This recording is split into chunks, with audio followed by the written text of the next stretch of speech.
Era uma quinta-feira, final da tarde, voltando do trabalho. Ali eu tive o pior momento da minha vida, o meu fundo de poço.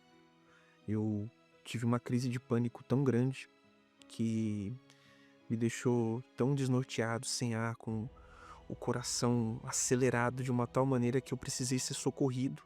Quando eu dei por mim, eu estava numa ambulância. E ali eu tive a certeza que era uma questão de vida ou morte para mim. Ou eu colocava um ponto final naquilo que eu estava vivendo e vivia diferente, ou a minha vida tinha um fim ali.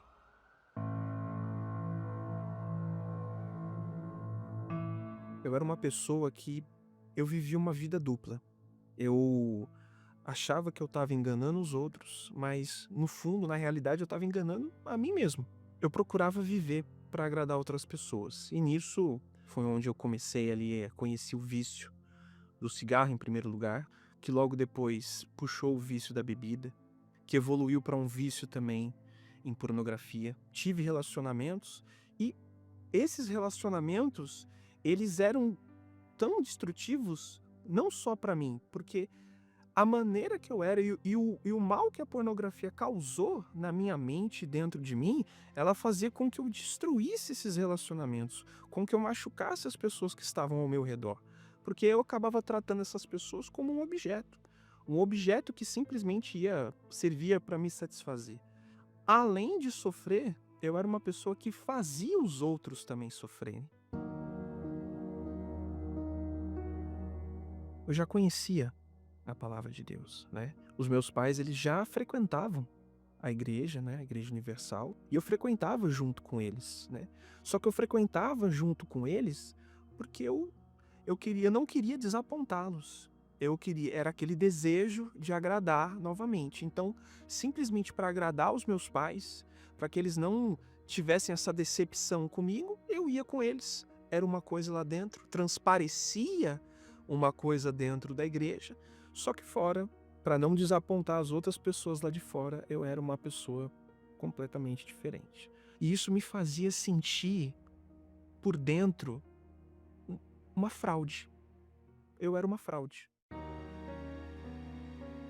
Eu mentia tanto que a mentira não era simplesmente algo que eu fazia, eu era a própria mentira praticamente. E essa vida de viver uma coisa em cada lugar e de trabalhar para não ser descoberto nesses lugares, porque ser descoberto que eu ia na igreja no trabalho, para mim, seria o fim. Os meus pais descobrirem que eu bebia lá fora, que eu frequentava bares lá fora, com os meus amigos do trabalho e da faculdade, seria o fim. Essa angústia ia crescendo cada vez mais. Quanto mais mentira eu precisava contar, quanto mais fingir eu precisava para poder manter aquela aparência no lugar que eu estava, mais a angústia crescia cada vez mais. Era cada vez maior dentro de mim, nessa mentira crescente. Eu acabei desenvolvendo uma síndrome de ansiedade muito forte, uma síndrome do pânico muito forte. Essa síndrome do pânico, ela atingiu um ápice num dia voltando do trabalho, assim, saí do trabalho uma quinta-feira por volta das 18 horas. Eu estava descendo para pegar o metrô, quando um rapaz me abordou pedindo um cigarro, e eu dei o cigarro, acendi para ele, e descendo a rua, mais para frente ele desceu na minha frente, e ali ele assaltou um senhor, bem na minha frente. Meu coração começou a disparar, eu não sabia o que fazer, eu não sabia para onde ir. Acabei conseguindo, por um milagre, pegar o metrô indo até a estação do Brás, mas no Brás aquela angústia, aquele desespero, aquela ansiedade, suando frio, aquilo começou a crescer de uma tal maneira que eu precisei pedir ajuda, os guardas, os seguranças me socorreram, e quando eu vi eu estava dentro de uma ambulância.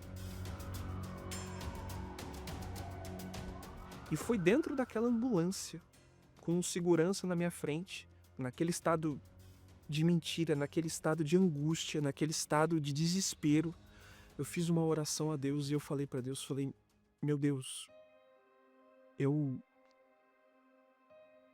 eu não mereço que o Senhor nem sequer me ouça. Eu não mereço nem dirigir a palavra ao Senhor. Mas se o Senhor me ouvir, e se o Senhor me fazer chegar em casa vivo, eu vou abandonar essa vida que eu tô vivendo, que eu sei. Eu sei que ela é errada. E ali naquele momento passou um filme na minha cabeça, um filme de tudo que eu havia feito, tudo. E foi nesse momento que eu percebi como se Deus ele já tivesse me abraçando ali, me recebendo. Eu que neguei ele tantas vezes, eu que deixei dei as costas para ele tantas e tantas vezes, porque nesse meio tempo ele criou situações para chamar a minha atenção, para me despertar, e eu só negava, dava as costas, fingia que não estava escutando a ele. Ele me assentou dentro de uma ambulância. E a partir dali, a minha vida começou a mudar de verdade. Nós chegamos no hospital, né? Minha família foi me buscar até lá e voltamos para casa. Voltei vivo para casa. Deus cumpriu a palavra dele. E agora eu tinha que cumprir a minha. E eu tive que começar a refazer a minha mente.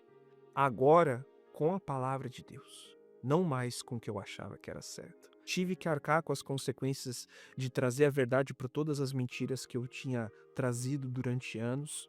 O mais importante de tudo, eu percebi que com toda essa mudança, com tudo isso, eu tinha que buscar agora a aprovação de Deus. Não a aprovação de um relacionamento, não a aprovação de uma amizade, ou a aprovação de um chefe, de um colega de trabalho, ou até mesmo da minha mãe e do meu pai.